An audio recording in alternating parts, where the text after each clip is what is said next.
Good morning mga Lodi, may nag-reach out sa akin about dito sa BlackRock. May mga iba ding nag-comment sa akin nung una na i-check ko ang BlackRock. Ngayon, itong nakikita nating website to, ito yung totoong BlackRock na kung saan ginagamit ng mga scammers. I-send sa inyo kung tatanungin nyo dun sa Telegram kasi nakita ko yan. Ibinigay ng isa kong kasama, may isa akong kasama na nag-try na i-check itong BlackRock. Ginagamit nilang pangalang BlackRock para makapang-scam sa mga tao. Ngayon, eto na ang nangyayari. Ang URL nila o yung link ni sinisend nila sa inyo ay hindi mo pwedeng mo-open sa desktop. Bakit? Kasi nga, ang gusto nila is direct na mo-open dun sa yung mobile phone para ma-download mo yung application at ma-link mo yung GCash mo. Karamihan, GCash ang tinatamaan dito kasi madali lang mag-transfer ng money using GCash dun sa phone mo. For example, ito yung link na sinisend nila. So, pag i-click kong ganyan yung link, tingnan mo, please use your mobile phone to open and download. So, pag yung phone na ginamit mo dito, na i-download mo itong application mismo ng BlackRock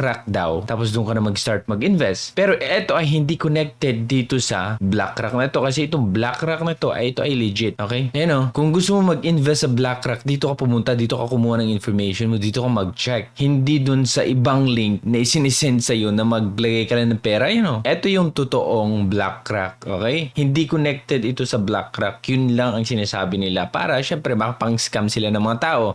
Ngayon, ito ang dami na namang magagalit kasi nga sinabi ng kasama ko, ang dami daw nag-invest dito ng mga Pinoy. Okay, ulitin ko na naman mga Lodi Kung nakakakuha ka, okay lang. Tapos syempre, ang sa akin kasi, pangit kasi yun eh. Yung nakukuha mong pera, galing din naman dun sa mga taong pumapasok lang din. Paano na pag dumating ang araw na bigla na naman silang magsara? Katulad ng mga ibang applications na nagsara na, mga investment scam na nagsara na dito sa Pilipinas. Pinapayaman lang natin itong mga tao na to. Okay lang naman, invest what you can afford to lose. Pero hindi yun eh.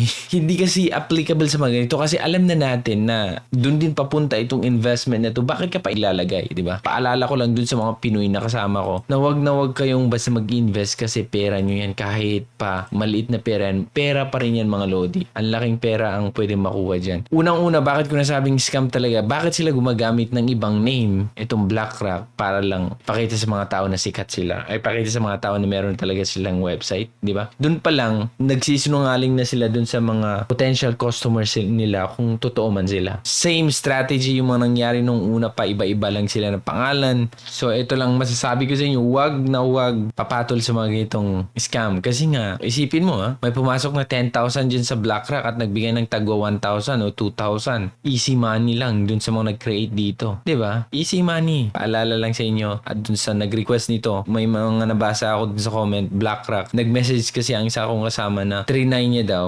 mag-invest at medyo alanganin. Itong mga files na to ay galing sa kanya. At pag i-check nyo talaga, hindi ka panipaniwala kasi nga ginagamit nila itong BlackRock na company para lang may scam kayo. Okay, ito pa, isa pa dito. So ito, front-running scam bots. Kung meron kayong nakikitang YouTube videos at yung comment dun sa baba ay puro sunod-sunod na pare-parehas na salamat sa ganito kasi tinulungan ako. Ang galing-galing talaga. Tapos meron silang isi-share na link. Delikado yun. Parang mga link na sinasabing free bot code and dodoblihin yung kita mo, mga ganon. Delikado yun mga Lodi. Once na di-download nyo or in-install nyo dun sa mga devices nyo, then pwede kayong may scam. Tignan mo naman ang report ngayon. Tignan mo naman kasi bakit dumami yung 2022. Noong 2021, ang report lang ng Certic na detect nilang videos is 28 scam videos. Ngayong year na to, ang na-detect nila is 168 videos na gustong mang scam. Kahit hindi sa video, dun sa comment mismo. Marami ako dyan yung tinutularan or kinuklone nila yung creator. Kaya may makikita kayong turogi tapos ang dami-daming comment na about Bitcoin or about investing tapos may link or Telegram. Huwag kayong maniwala sa mga ganun Lodi kasi yung mga taong yun, bot lang ginamit dun para iskamin kayo. Okay? So ayan mga Lodi, paalala lang sa atin tong lahat at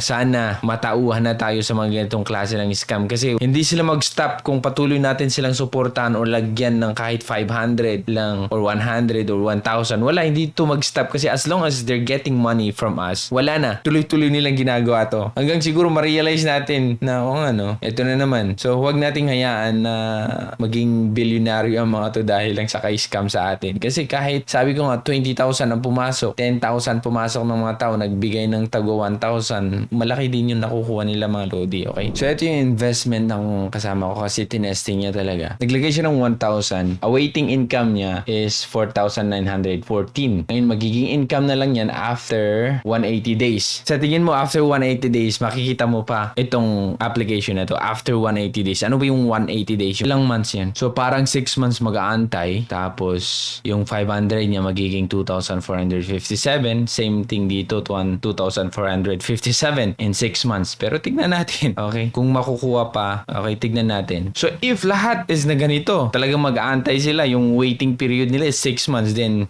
tiba-tiba ang gumawa nitong application na to, mga Lodi. Okay? So, ito yung sinasabi ko, conversation ng kasama ko dun sa admin ng BlackRock na fake, okay? Yan o, BlackRock VIP8819. So, yun yung binibigay niya. This is our official website. You can go to the official website to see our company information.